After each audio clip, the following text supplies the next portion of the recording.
It is episode 50 of Lights Camera Pop, number 50. I'm your host, Rich. I'm the co-host, Mike. I thought you were gonna say Michaela. I don't know why. Like it just kind of is like I'm your co-host, Michaela. I was like, what? Dude, a year. I Like know. you texted me the other night, and I was like, it's is it? And I was half asleep, so I didn't really get to text you back until the next day, and I was like, holy shit, we've been doing this for a year now. Yep. Like We've that's kept this baby alive for a year. We I, haven't drowned it in the tub yet. I we who would have thought we would have not Casey Anthony'd our own podcast. Right? Just straight up torpedo it. But Right. we're doing good. It's We're actually fine. have It's people that fine. volunteer to want to come to talk to us. Listen, we're going to get into that, which kind of like blew me away for today's episode. But so what's been up with you? How's your week been? Because we've this episode's coming at you, everybody, a little later than Yeah. normal. Well, last weekend I couldn't record because I was at the Pittsburgh Evening Record Festival. Hmm. So that was a blast. That was a lot of fun. I love doing that show. It's a little different. It's kind of a vibe than it is a record show. Yeah, DJs going off, that's what you were telling me. pizza parties, everything like that. It's just a good show. A lot of fun. And then we got the dumpster down to the house down where that we're going to be renting soon. So Hmm. just been manhandling furniture and throwing it into the dumpster. Um, and then now this weekend coming up on Sunday, I have the Cleveland show. So Well, um, there's nothing oh, wrong with that because there's going to be a special episode this week. You will not be my co-host, but I will still be no, I recording. won't. I will still be recording, but I'm not recording Lights Camera Pop. I Bum, am bum, coming back bum. with a new episode of The Horror of It All, which is now also dubbed The Horror of It All, an LCP presentation. So you guys are going to get a new episode of The Horror of It All. I have a pretty cool guest lined up and looking forward to talking with him. But Glad yes, that's I'm glad the horror of it all is rearing its ugly head because I did enjoy that show. So listen, I'm and glad you're bringing it back. it was just one of those things that I think it was. I think I kind of got burned out for it because like when I was doing this show, like it was not even while it was a 2 year adventure, we still managed to only muster 30 some episodes. And it almost seemed like it just dragged and it kind of burnt me out a little bit. Then plus it started to gain a little bit of traction too. And I wasn't sure mentally I was able to handle that.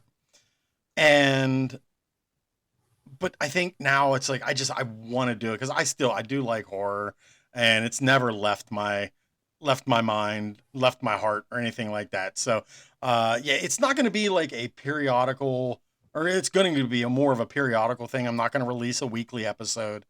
But you are going to get sprinkled into our Lights Camera Pop shows. You're going to get the horror of it all, as well as something else that I'm going to be putting out tomorrow by myself. I haven't even told you about this, so I'm gonna try to do this at least once a month.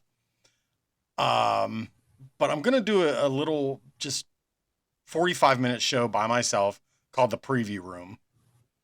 And basically, what it is, it's just what it says, the Preview Room. I'm gonna be talking about the newest trailers of films that haven't come out yet. And so I'm gonna do that tomorrow. Most likely, once I get home from work, I'm gonna record. Either that, or it's gonna come next week. I'm in no rush because it's just something. But just know there's gonna be another, like as if I'm not planning on doing 1,800 other episodes. But And yes, we know the notes from the war room, the one I plan on doing is slowly snowballing its way down the mountain. I I can't just wait, gotta get everything together before I can get that one totally launched. dude. I have to So say it. There's something I do want to get off my chest, though. This is something it's not pop culture related, and I really hope mhm. he's listening because when I had given him my business card, our business card with the links to our show.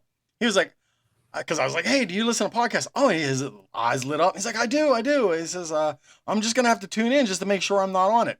Well, buddy, you're gonna be on it. So I called you. You actually tried calling me at this moment, and I was like, well, can't answer. I'll call you back. So last Thursday, I'm driving through my little town of Scottdale and heading up to Walmart in Mount Pleasant.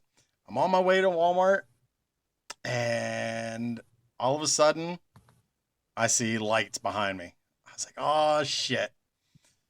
And I knew what my initial thought was, I'm getting pulled over because my inspection. I have been so procrastinating on doing this. My inspection has been up since 2024. Guilty as I can't charged. You know, I mean, I can't say shit 'cause I'm riding dirty too. So so here I'm driving and he pulls me over and I'm a little like in my mind in my car I'm going, son of a bitch, god damn it, I'm like and then he gets up, hi officer, how are you? And it's completely oh yeah, completely changed.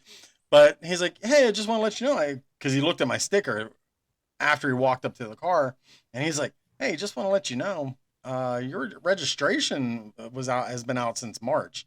He said, but that's not a big deal. He said, you can get that taken care of right now. He said, but your inspection's been up for a little while. Any reason why?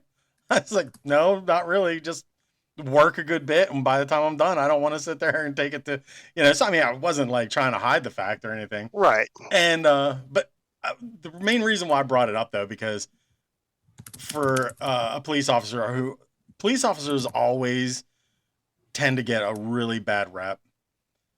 And you see so many videos out there depicting all the bad ones. And it's just like, come on, guys. They're here to help us. But this guy, and I wish I could remember his name. I looked at the citation because I wanted to mention him because he was actually a super cool, laid back guy. He was polite and he didn't try to assert any kind of like harsh authority or anything like that. He's like, I get it. He felt like an officer of the people, if you will. Right. And so yeah, big shout out to him. Like he's super cool, dude. But even funnier is what I called the next day to plea my guilt on to the magistrate's office. She put me on hold, and they're playing like a MIDI. Like is that the term MIDI? Like the old ringtones, almost like elevator music. Yeah. They're playing like a MIDI tune of the safety dance from Oh, that's awesome. oh, it was so great. I'm sitting there jamming and she gets back on the phone and she's like, hi, can I help you? I was like, can you put me back on hold for a second? I just started laughing. And yeah, so that was pretty fun. But aside from that, yeah, my week has been pretty good.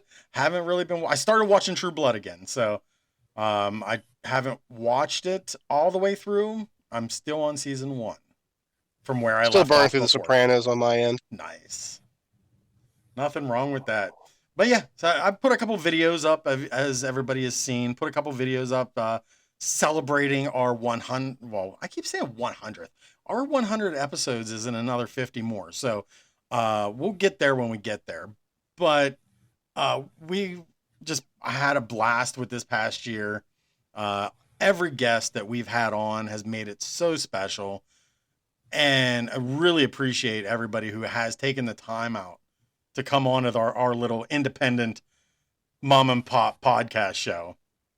I got this comics out to Dave Van Dyke the other day too, so he was all happy about that. I saw that. He seemed now pretty geeked now out. we're working on a couple other deals, but nice. All right, man.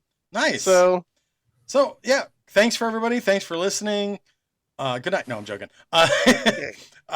Really appreciate everybody again. So with that being said, let's move on to number 50.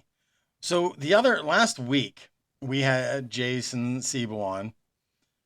I keep I'm really bad with names. So I had Jason on last week. Super amazing guest. And we got off of the recording. I posted it up because I didn't want to wake up early to do it. So I just posted it up later that night once we were done. And within like an hour and a half, I had a message on Instagram. I was like, who's messaging me? And I'm like looking like, I don't know this person. And because it felt so quick that he messaged me after listening to the show. So I even screenshot it. I sent it to Jason. It's like, hey, is this legit? And he's like, oh yeah, that's legit. You're gonna love him. So I was like, oh well, I'm gonna be talking to him, and which I apologize because I am really bad with messaging on the Lights Camera Pop Instagram, and it took me forever to keep getting back to him. And he's probably like, oh my god, these guys are a real class act. But anyway, so he has a new book coming out. He is the creator and writer of the upcoming book Red Devils, and the artwork of it looks absolutely amazing. And there's a Kickstarter for it that's going to be launching very soon. So I want everybody please to give it up to Mr. Ryan Bird. Howdy. How's it going, Ryan? Doing all right. How you all? Pretty good, pretty good. It's awesome to have you. I really appreciate you coming on. Well, thank you for having me. Really blown away that you actually reached out to us first, and I don't think that's happened yet. So I'm super excited about that. And I was like, oh, we must be doing something right. Oh, Jason told me he was going to be on your all's podcast, so I got excited to listen. He's like, oh, hey, I'm going to throw you a little. I thought he might just like towards the end there be like, oh, by the way, I've been writing on this, like, peace out. But I've listened to your all's thing, loved the whole episode. You're right, Jason, super cool guy to talk to, and has been significantly more like welcoming and friendly to me with working with me than I expected anyone who doesn't really know me as a person to have been. He's been just fantastic, and loved listening to you guys, and the amount of attention he threw out there towards my little first time project got me excited. I'm like, well, he did such a great job. Like maybe if I get lucky, these fellows would talk to me so I can get the word out there. Absolutely. Yeah, it was like we were talking about maybe like going to reach out to you, and then you beat us to the punch. So that was kind of cool. Well, I was sitting there like, how fast responding to them would seem insane versus just regular old eager. Like I had questions like, is it completely normal and healthy to send it the minute I'm done hearing the whole thing, or should I wait a little bit? No, I'm glad you did, because like honestly, it placated my ego so nicely that I was like, yeah, we're gonna get him on the show. So this is your first project. What led you to this? Like, so what led you to want to get into writing in the funny books? So I have really enjoyed writing for myself for a really long time. Been into short stories, creative writing. I've got like many people out there, I've got a novel that sat unfinished in a file for many years now that hopefully actually moving forward on this one will kind of give me the mental momentum to roll forward on that and finish it like my wife's been on me to do for a while. But yeah, did a lot of personal writing. Me and the wife have a hobby. We really like writing stories just between the two of us. We'll shoot back and forth and do little fantasy role play stories where we'll come up with an idea. Okay, cool. I'll write a chapter. She'll write one back. We have a lot of fun doing that. And then I started in the last couple of years, it's probably about 3 or 4 years ago, I started just for fun when I was bored, because I've got wicked ADHD, and the only way to deal with it is I like to have a couple things going at the same time, or I need to have a blank page, kind of pour out all the stuff that's running through my head so I can get it out of there and focus on the real world. And so just kind of building up a vague, no real solid direction for it, comic book universe of my own for a couple of years. And then finally started getting more into reading indie comics. Particularly, I got started off with, I stumbled across Timothy Lim's Common America series and really enjoyed that, and started buying up and reading some more indie stuff, and felt like, you know what? I've got all this material of my own. I'm really enjoying doing this. Maybe it'd be cool to finally, do something for myself and really see through the project start to finish rather than just leaving it as an idea or a couple of scripts or pages on my Google Docs. So was it always, did you collect comics when you were younger? Is it something that you always kind of knew that you wanted to gravitate toward? No, I didn't get into comics until I was an adult. And again, really like I like, the I was aware of them. I'm a huge nerd or anything I get interested in. I will do ridiculous deep dives on the subject. Like I've tangentially read tons of comics, or more like the history of tons of comic characters and storylines, whatnot, like through different third-party sources. But actually buying and collecting them myself, I didn't start till really I got out of college, where I started getting into manga and started buying up more of that for myself, of different anime I enjoyed, where you're never going to get an ending to the show, so I might as well go ahead and buy the books and start reading them. And then, like I said, it's been about 2 years now that I've really been actually physically buying my own copies. Okay. So filming or films, movies, television, was any of that any type of inspiration for wanting to pursue into writing comics? I'm a huge film buff, but I wouldn't say that any movies I've watched specifically, other than like I love the vibe of like some of the good classic war movies. Mhm. And that definitely played into when you're doing a World War II story, you can't help but consciously or subconsciously thinking back to like what are some of like the great scenes, the great movies that when people think about what the war must have looked like or what a war story should look or feel like, you have to go back towards them. So you've got classics like Helen Back, starring Audie Murphy playing himself. I really like. I look forward to and hope that I can get the story going far enough. I've already got stuff planned for the Vietnam War era, where I love Vietnam War movies. Especially my favorite one is actually an Australian one called Danger Close, The Battle of Long Tan. Definitely recommend it if you ever get a chance to watch it. But as far as inspiration for the comic itself, more of an aesthetic thing to help. That this is kind of what people expect and what I want it to look like, Right. while still focusing as much as possible on the actual historical accounts. So yeah, you mentioned that film there. I My dad, he was a Marine, so like to him, like the gold standard of films for Vietnam was Full Metal Jacket. Oh Like yeah, My dad the same way. My dad was Army. and my dad, he was like, this is like he almost, you can tell when a person's been through it because like there were moments he couldn't watch it because it was right. more or less like this is the closest any movie has ever come to what boot camp was even like. So that, I mean, that says a lot for that film. But so I still, I always look at that film and think of my dad about that. Mm-hmm. Um, so when it came to finally pulling the trigger on your own book, like, did you have to go through any hoops or hurdles to kind of get to that point?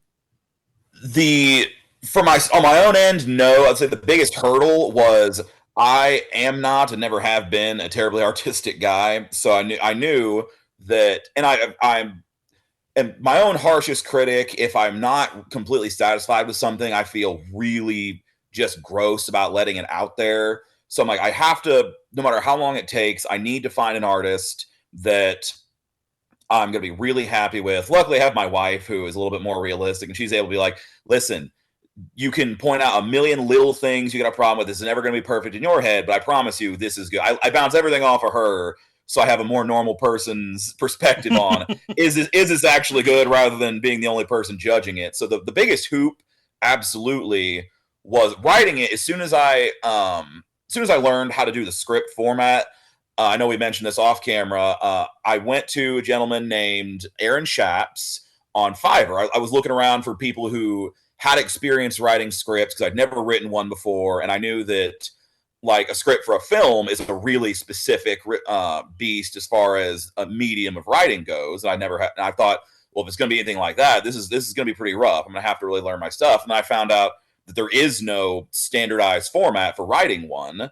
I'm like, okay, well, that makes me feel a little bit better because if I can find something that kind of just fits me, then I can go ahead and do it. Right. But I still wanted a second opinion, so I found Aaron first and gave him my story after I had just kind of Googled what should a script look like, found something that I thought, okay, I could do that, and sent it through him. And we talked a lot about the story, on a strategy for, okay, here's the part of your story you should focus on first, which is how I came to doing Red Devil instead of one of my other characters who his part in the story comes along chronologically before this first issue I'm releasing out. But he said, no, this is the guy that you should really premiere with. This is going to hook people's attention and going to get them interested in your world, and you should roll with that. And then from there, the next biggest hoop that took a little bit of time and frustration was finding an artist. I checked around on Facebook and Reddit artist groups. I checked the websites and DeviantArt, and I got to tell you, I love the artists I finally settled on, but asking anywhere online, especially these days where the economy is so rough, hey, is there anyone out there who can fit these specifications I'm looking for and help me on this project, who wants work? It's like throwing a bloody piece of meat in a river full of piranhas. Like, they are after you immediately. They swear up and down, like, I know I've never written or drawn anything in the style you're asking for, but I swear to you, I can do it. I promise. I have no examples. Just trust me. Give me money, please. And they want you to start on the project that day. They pretend that you didn't even mention that you're looking at other people. Like, if you're a people pleaser and have a hard time saying no, like I do, it is a miserable prospect finding one person out of the 50 who are in your DMs begging to work on your project. Oh, that sounds hell on earth. Oh, it's that terrible. Truly sounds hell on earth. Yeah, and you have to do it again with each step of, like, my artist Gabriel, fantastic penciler and inker, but part of it was a speed thing, and part of it was just it's not completely his bag. He's like, hey, you should just find someone else to do the colors, and I'll keep doing the illustrations. I'm like, great. Finding a colorist should be simpler than finding an illustrator. It is not. Finding a letterer, finding a colorist, finding an inker and a penciler, it's the exact same experience all the time. Artists are struggling out there, and they really want you to come in there and save them. Oh, man. Yeah, I couldn't even begin to imagine. I haven't got that. So I've been writing screenplays for crying out loud. I can't even how long was we in college, Mike? I've been writing stuff for a long time, and like you were saying, it just sat there. They're all just sitting there. The ones that I do still have, and when I get to that moment where I'm like, oh, here's a new one that I'm just starting right now. So nice. It's like, yeah. Well, and that's the thing is, like, I've been starting to write something new also, as opposed to what I mentioned last week when I was talking with Jason. So I'm currently in a process of writing two different things. And when I get to the two shorts that I have written, that they're finished and I'm ready to do stuff, and I'll go into like little filmmaking pages on Facebook and be like, hey, looking for an actor for such and such role. And boom, you get hit with so many people sending you messages going, hey, I have a reel. Would you like to watch it? And some of them, when you watch it, oh God, I don't think I could put them in this movie. Or because it's going to reflect on, I mean, of course, you would think I'm going to take it where it's going to reflect on me, but really it's them. And I'm kind of doing them a service by not putting them in it, I think, in some aspects. But yeah, I know what you're saying. Like, you get like everybody coming out of the woodwork trying to like, hey, I'll help, I'll do this, I'll do that. But then the moment when, like, for a filmmaker, and you're like, yeah, but I'm trying to make this with as little to no money as possible, then it turns into, yeah, well, good luck with that. We'll talk to you later. And it's like, okay. Well, and then I just throw them back. Well, I'll see you at Cannes, or I'll see you at Sundance or something like that. Got to build myself up a little bit. Yeah.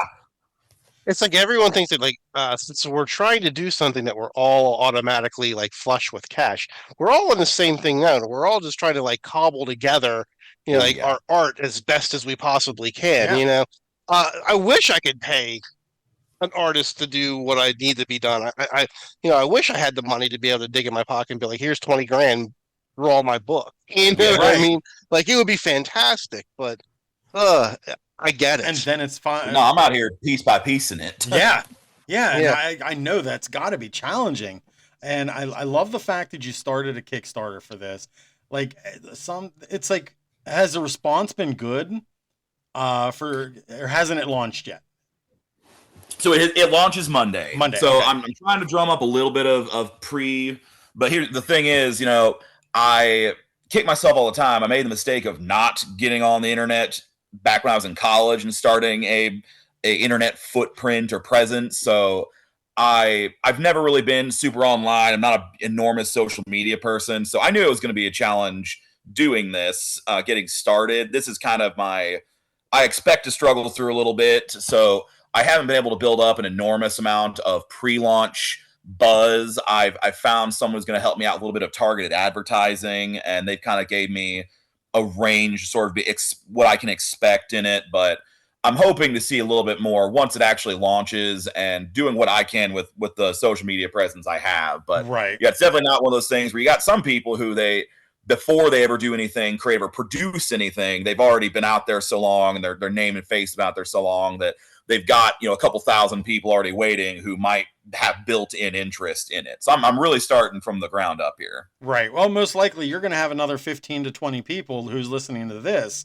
will be able to go ahead and help you out. I appreciate every single one of them. We always joke about that, saying, "Oh, our tens of hundreds of people who are listening," and oh my god, our tens of people. Mom, thanks. Gotta love Bob. Yeah, like Rich said, he and I we've always been writers, and but unfortunately, like, it's always, I don't want to say, like, can never get anything over the finish line, just because as soon as we get 95%, well, I know for myself, I should say, I get about 85 to 90% there, and then something happens in my personal life. Like, I worked billions of hours in my former life, so I was always dog tired by the time, and things would just fall apart. So I'm just like, all right, I'm done. I just can't do it anymore. Things are starting to change a little bit now. And then, I hate to say it, but I'm working on a project now, and I was thinking about, and this really pains me to say this, but I was even thinking about using AI art for certain things. Just to start right now, I saw the look that Rich just gave me, and I know it was like a dagger through my heart too. But really not for the publishing side, but just so people could see where it's going, as kind of like a guide. Because I'm thinking, like, that's kind of like a cheap, cheesy end run around until I can kind of, like, get to where I can find an artist that A, is good, and B, I can afford to do the pieces that I need done. Well, with that, a huge temptation. I mean, it's out there now, and like you said, if you can convince yourself too, like, well, I would never do it for the end product, but to give people something to look at and get them an idea of it. But and I had the exact same thought, because, like you said, I'm out here. My mother-in-law has been an enormous help. She helped me get it rolling so I could get enough of the early art pieces that I could start showing to people, like, hey, I've got something here. I've bankrolled a ton of this myself. But you think, well, if I could just give people something to look at, that'll help. But then I've always had the fear of people are getting really polarized on the AI thing now, rightfully so, that even if you explain yourself up and down, like, guys, this isn't going to be in the final product. I have this fear that if I show them an idea using AI, it permanently taints I can't trust anything this person does now, because I know that they crossed the line and used it. So I'm like, is it worth even the risk of poisoning people's perception of you if you use it even one time? I thought that, and I also thought, okay, if I show them this, then it may also influence their perception of the storyline too, and think I want it to be this, where I'm just like, no, this is just a guide. This isn't exactly, I would rather the artist's interpretation, but this is just, like, okay, this is the feelings. I can't even draw a stick figure. Okay. So I couldn't even do, like, that's why I couldn't even do, like, a roadmap on how I would want it. That's why I thought maybe just, like, I don't know, like a rudimentary AI type of thing, and be like, okay, this is what I was thinking, kind of, but I wanted for you to do it properly, right? But it's just like but like AI is just such a sticky widget, if you will. The problem with AI too, you notice you can spot AI now for the most part when it comes to businesses, because you can From across see the room. you can see all of them have like this consistent generic outline that it likes to use. So when I first started and when I first come up with the logo, I let AI kind of like do what we're to start out with. I was like, okay, I need to, because Ryan, I don't know if you're like us, but like sometimes we can procrastinate, and it's just like, Yeah. so it's like, unless something physical is there to happen, it's like we can just mainly talk about it, like talk about it, talk Mhm. about it. So Oh, yeah. I was like, you know what, like I'm tired, we got to pull the trigger. And I said, I'm just going to create a AI logo and just get the ball rolling with. And I used a AI logo for Lights Camera Pop. Then a week later, after we started, my daughter, the one that you see in the background here, my daughter redesigned it and did this one for us. So, Nice. and having my daughter as an artist, believe me, you don't want to tell her you used AI. She will chastise you so quick. You're a baby girl. But yeah, it's AI is a good tool to use to kind of help you through. But I think also like what Mike what you were saying, like just to kind of give a general idea to an artist, like the character that we're working on that we've been texting back and forth Yeah. with. So like we have like a pretty good, because okay, so Mike and I, we're in the process of outlining and talking about our own graphic novel character. And we have such a descriptive, outrageous character design that I think that any artist who tackles it will probably have so much fun doing it. Right. So, but being that it's all there, I don't even think AI would be able to do it justice at all. Yeah, because AI likes to also shave a lot of corners on it. Like you can be as detailed as you want, but it will always look for the straightest possible path to where you're going. Yeah. And lose a lot of the character and detail that you're looking for. The only thing I could say like a benefit would be I used it like I decided there's no way I would ever show like an audience or like anyone's pitching an idea to any AI stuff, but I have what you said leaned on it a very little bit just to get an idea across to the artist himself. And part of that is also because there's a little bit of a language barrier. So my artist, Gabriel Riarte, is in Argentina. And Oh, wow. it's relatively smooth communication in our emails, but every once in a while you can kind of tell with when I get like the pencils back or anything that clearly he didn't completely understand exactly what I was saying, because I'm used to speaking to people who, and they speak the exact same language. I don't know where little nuances kind of get lost in translation. Right. So like I've had like a logo here or there where I'm like, here's just, I did this. You completely feel free to do whatever you want with this design. And I will always favor what you did over what the computer is able to do. But yeah, I think it has its place, but it's just a really limited one. And it's a really risky tool to use right now because people are, you can pick up on it so easy, and people are so emotionally charged on the topic that it's very much a monkey's paw of a tool. Right. Absolutely. I kind of like that analogy of the monkey's paw. It's true. It is. Yeah, I do too. I like that. Never even thought about it, to be honest. No, neither do I. I'm kind of mad at myself now. So, the whole idea for Red Devil, Welcome to Hell, where did this come from? Like, where we're kind of reeling it back into the comic. Where did the idea for this start? So I kind of worked backwards from what you would normally do. Rather than starting off with a fully fledged out concept, I just kind of, again, I was tooling around, bored at my desk, and just having fun with it. And I'm like, okay, I love history. I love World War II era stories and aesthetics. I'm like, okay, what if I was to make a story set in that time period? What kind of characters would I want to see? I wanted a really classic, like golden age era or earlier feel to the character. I want them to noticeably, I don't want a modern character that happens to be set in the past. So I've started focusing on, okay, what kind of names would they have? And I actually just kind of was spitballing and came up with my names for my characters first. I'm like, okay, so here's the name. Here's Red Devil. Okay. That's a really snappy sounding name. Who is he? I'm like, okay, it feels like that would probably be a Native American character because in the time you would not have quite the emphasis on racial sensitivity that you have today. Like if you had a comic story or if the US government had a super soldier fighting for them and he happened to be Native American, what would they call him? Like they would obviously, they hit the first stereotypical thing that came to their mind, Of like course. Red Devil. And I'm like, okay, well then who is this guy? And just kept working further backwards from there. So, I mean, you say you work backwards on that, but like, really, is there like, I think everybody has their own style, but is there really a right way to create this world that you have? I mean, you could have come up with the story first. A person could come up with the character first. Some people have like, I got this really good ending.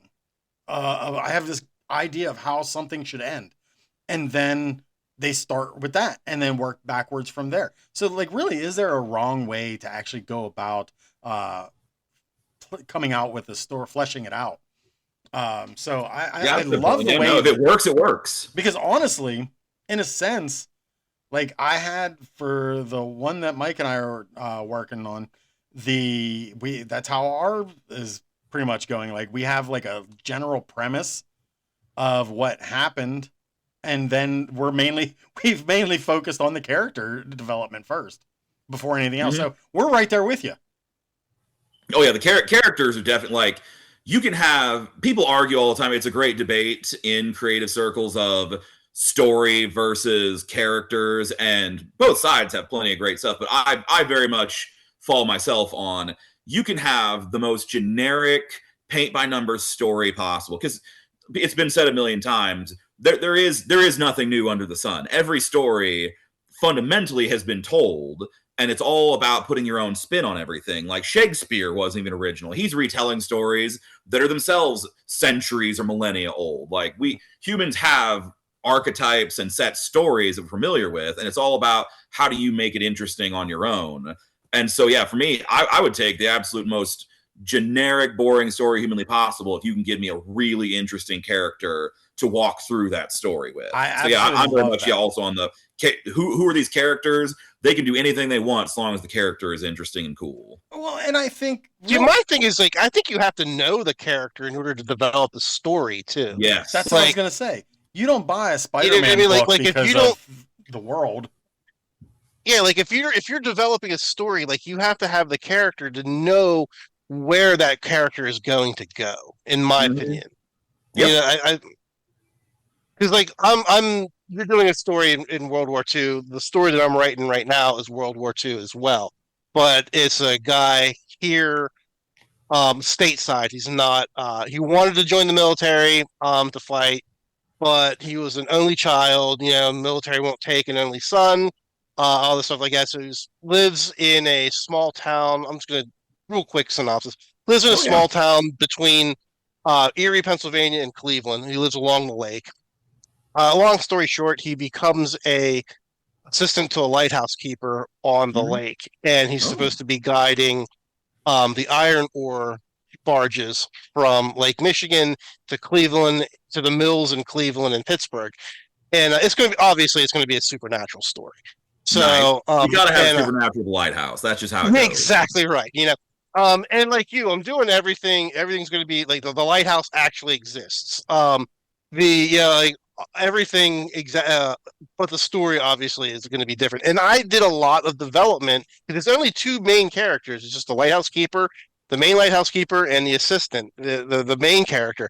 So I do a lot of most of my storyline is really development of the character. Right, without your character, you don't have anything. No, and the lighthouse is the third character. You know, so it's kind of interesting. Like I'm Rich. I'm gonna, after I'm done with it, I'm gonna send it over to you to get your opinion. Oh, I'm looking forward to that. Who doesn't love a good lighthouse story? Oh, honestly? Right. There's something it just kind of calls to you. A lighthouse story is always compelling, no matter how similar a lot of them might be. It's just the isolation, it's naturally just kind of spooky, and also a little bit relaxing too. The idea of just it's you, the light, and the water. Right. Right, you've kind of nailed it's because the working title right now is going to be called Black Ice. That's the working Nice. title. See, the one that it's kind of funny because the one I'm writing is revolving around it's an existing storyline already, but it's a romance adventure kind of movie. But when I watch it, I think like this could totally be a horror movie. Like with a couple some changes, get rid of a few aspects and details, it could be a straight up horror movie. So I'm basically taking the bones of an existing story out there and I'm reworking it into a whole horror. It's actually wild how easy it is to turn any romance story into a horror story. There's a very, very thin wall between those two genres for some odd reason. Yeah, absolutely. Absolutely. And you add in some supernatural aspects to it. And it can easily be flipped around so quickly. I love it. I love it. And I love writing. And I'm sure you feel the same way too, because it's kind of like an escape. Very much. So when are you looking to when's the release date for issue 1 to be out? So the launch will be the 8th, this coming Monday. And then I've talked to my artist about what his expectations are for how quickly he can work when he has his money. Because drawing is his only source of income. That's what he does. It's not like a side gig. Right. So he has to budget everything around what job he's working on at any given time. And so I kind of on the Kickstarter put just so I wouldn't overshoot anything and get people's hopes up for November would be like when hopefully people can have it in their hands. Because he's only got I've got 9 pages and the cover done. So there's 15 left. Plus, I've got a bonus 1-page, 8-panel comic that is actually set. It is an in-universe comic called Mighty Mo and Friends. And it's kind of one of those classic cartoon character war propaganda stories.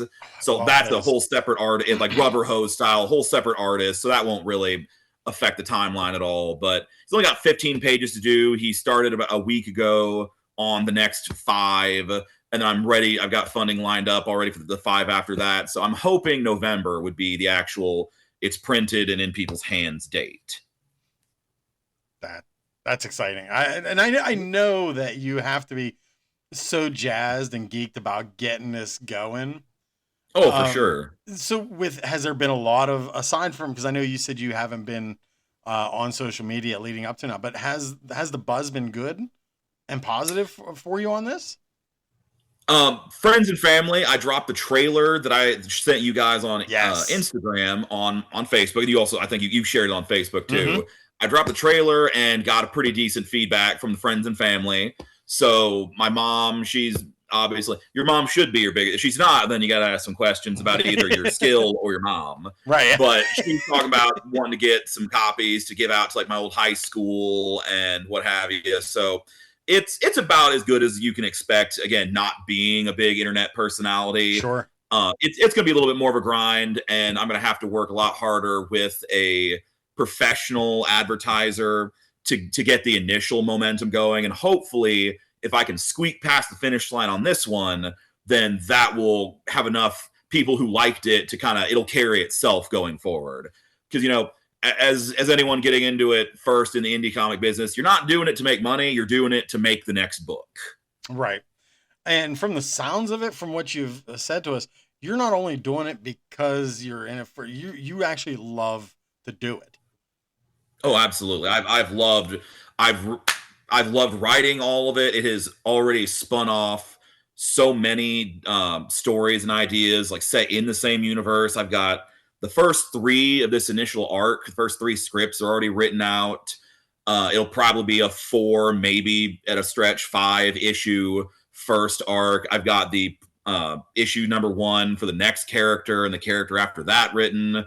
The first issue of a character I can't even release until the whole series is over because it's set in the 50s and is connected to this. I've got so much material that has been birthed just from starting and writing this very first script. Ideas that I had in files that were only just maybe half a paragraph worth of, oh, this would be a cool name and a cool general premise for a character that I've now put tons of detail into and already know where their stories would go if I got a chance to really flesh them out and start producing them across multiple different genres too. It's kind of amazing that, like, whenever you start writing, how much the rabbit hole opens up. You know, like you develop one character, then you realize, oh, well, you know what, this can be another character, or this can be a companion, or this could be a sidekick, you know, and then it just keeps going, and you can come up with new villains and how this person's going to interplay and everything like that. It's just amazing. Like, it's more amazing of this, how the human mind works and how we develop our own universes. Yes. Like, you know, sitting in the backyard playing with our GI Joes and He-Man figures, just like creating this whole world that is not canon to what we saw as in cartoons, and we're just making this whole world just through our imaginations. Yeah, it very much has a momentum of its own. Once you start and you break the seal, it's amazing how much easier everything else comes. I love. I want to go back too, just to touch on something you said earlier, and because like it made my heart smile. Not to sound cheesy, but the fact that you said that your wife and you will write stories just between the two of you, and you will go back and forth with that. I love that, because not only is that like creative building mentally, but it's also like relationship building, that you guys can do that with each other. Like, I absolutely love that. Yeah, it's been fun. We've done that since we were in college. Sometimes it'll be sort of fanficky stuff. Sometimes it's completely original, but it has been one of the more fun. And you think, oh, it's kind of just a silly little thing to do, but it's interesting. If you're interested in the story, then writing itself on your own is very intimate, because you're putting all your imagination, your feelings, your philosophy into stuff. And if you're writing with somebody back and forth, it is a strangely intimate thing to do with somebody too, just emotionally and intellectually. And kind of lets you get to know that person from, by the time you're on your fifth story together, you're like, okay, I now see a pattern here of how you think about things, or how you see the world, or the kind of people you really admire by the archetypes they like to constantly bring up in there. So it is like, you're correct. It is very much a great relationship building thing to do as well, on top of just being fun. Oh yeah. I mean, you're bouncing ideas off of each other, because not only that, you're now getting past the ho-hum of the normal conversation. So, how was your day? How was your day at work today? Oh, that sucks. You know what I mean? So And then you're getting into something a little deeper, because, and then you're able to bounce ideas off of each other, and then it gives you more stuff to talk about as well. Yeah. Yes. And so I think that is, I think that's our tip for the day. Tell stories with your significant other back and forth. Just build your relationship stronger. I think that's a great idea. That is a great idea. I love it. That's always the tip. So on that note, Mike, is there anything you want to add, buddy? Tell you what, man, I am really looking forward to the book. We were going to go, and definitely we'll get your Kickstarter going for you. I'll put it out we'll have it out on all of our social medias. Very much appreciated. Oh yeah. And want to get our big things. We want to see you succeed as well. I mean, like, the old adage, as the tide comes up, it raises all ships. Yes. So, our whole thing is like, just get out there, get your voice out there, get your ideas out there, get your art out there, and we'll help you as much as we possibly can with our limited resources that we have. Well, I very much appreciate that, because I'm starting at zero, and am very happy to have any kind of help at all. I'm really glad I got to talk to you guys. It's been a great chat. I sent you, Rich, some more, like, some of the promotional art and some of the pages that aren't as emphasized in the trailer and stuff like that, so you guys can check that out. I sent that to Mike too. The Kickstarter page. Yeah. There's a link. I put it also in the email I sent you right before we got going here while you guys were talking to each other. Oh, okay. So yeah, it should work. There was one website I was trying to post a link to where it was breaking and not going right, but someone showed me that by cutting off the www, it was actually making the link work. But I mean, Task Force Liberty is the overall series name, and yeah, Red Devil Welcome to Hell it'd be how you find it on Kickstarter. It's pretty easy to locate. Yep, sounds good to me. I do have the link. Mike, I'll forward it over to you. Yeah, please do. And like I said, I'll post it. Like, it'll be on like my TikTok. It'll be on my my Instagram, Awesome. everything like that. So my X accounts, everything. So we'll get it across all our platforms. I have not been very active on X. I created the X, but I can't get behind it. I don't know. It's just it took me a while, and like I don't have a lot of traction on it, but I post on it daily, and I've noticed that I'm starting to trend a little bit more on it. It's not like I have like a billion followers or anything like that, but you're not up there like with it Kim says that like my Kardashian. analytics are being better. Oh, so I look at it this way: like all platforms are a platform, and I might as well put my footprint on all of them. Yeah. I guess that's probably the best way. I'm mainly YouTube. I'm mainly on Facebook and Instagram. Those are like my primary two stuff that I'm on. So that's where you guys can find me at is Pop Pod Richie and Lights Camera Pop. And when I put out Jason's promo, I pretty much did everything under. I tried to do it a little better. I tried to post everything under the Lights Camera Pop Facebook page. Like when I would share to a group, I would do it under that page. So I'm trying to be more active in that aspect so we can get more followers through the Facebook page. Because then people look at Makes me. sense. Yeah, people look at me and my ugly ass post and like, oh, who's this guy? And it's just like, no, okay. So I'm just gonna do it like through those pages. So and Ryan, where can everybody find you at? I think you just said it. So let me check real quick because I had when I originally made my Instagram, I had two different names in mind, so I got to make sure.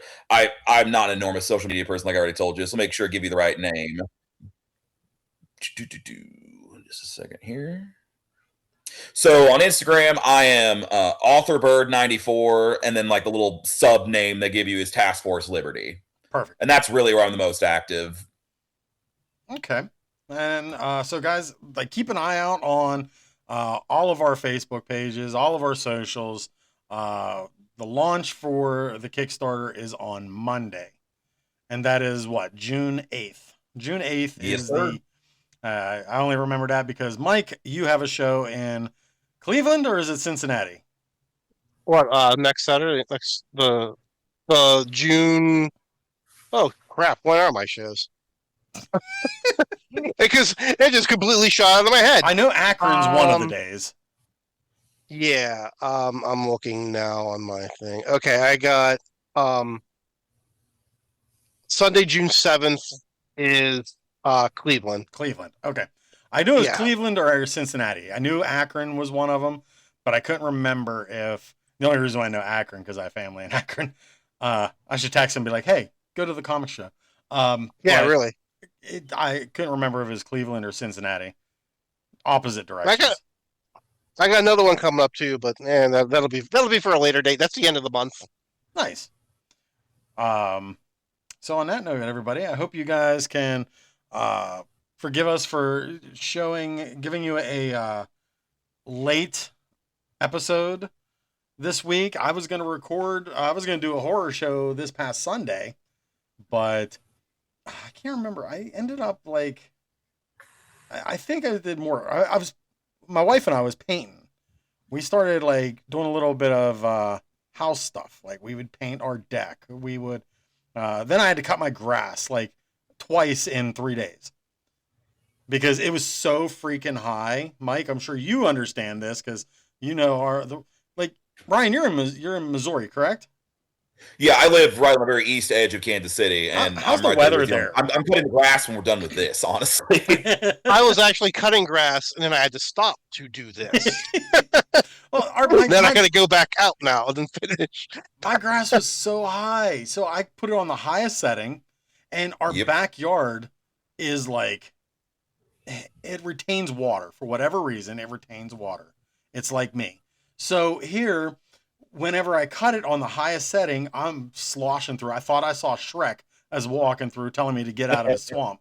But here, when I finally got done, I was like, okay, so at least I got a good base here. I'll give it another 2 or 3 days because we're supposed to have no rain, and then I'll go out, lower it down, cut it again. By that second time, though, my legs were killing me from just like it felt like I was walking through the beach. You know, when you walk through the sand and you Yeah. keep saying that's how oh, it was ridiculous. But so aside from that, yeah, cutting grass and it's all I've been doing. And that was my Sunday. Cutting grass and painting and washing this and washing that. Yep, that's gonna be my life. I got to go do a field next with the farm tractor. So fun. Got 145 acres here, man. A lot of shit to do. Mm-hmm. Is Amy going to bring you out a basket full of chicken and sweet tea? No, I hate sweet tea. Oh man, okay, unsweet tea. Just pop her up on your big green tractor. Right. It's Well, red. mine's red. I was gonna say it's red. You know, you need to have somebody like airbrush a Misfit skull right on the front of it. I thought about it. I'm not joking. I did. I thought about it. When I saw you post your video, I'm sitting there going, "Holy hell, he needs more like punk stickers all over that thing." My favorite, I was just like, yep, I got me a new whip, gated transmission. Oh my Like god! I was like all red, open top, like I'm gonna get showing like a Ferrari or something like that. And it's my 25 freaking horsepower 4-wheel drive farm tractor from China. It's like a 1947 2009 tractor. Oh my But- god! All right, yeah, like I guess I'd call myself the punk rock redneck. There you go. That's gonna be your new your next podcast right there. Oh, perfect. Yep. All right, guys, Well, time to get back to the fields. and hope everybody enjoyed getting your geek on with us this week. Stay tuned next week for we will be return next probably next Wednesday or Thursday. We are going to do another episode of Lights Camera Pop. And remember, Weird Al Super Bowl? Weird Al Super. We haven't mentioned Weird Al for the Super Bowl in the past, did we?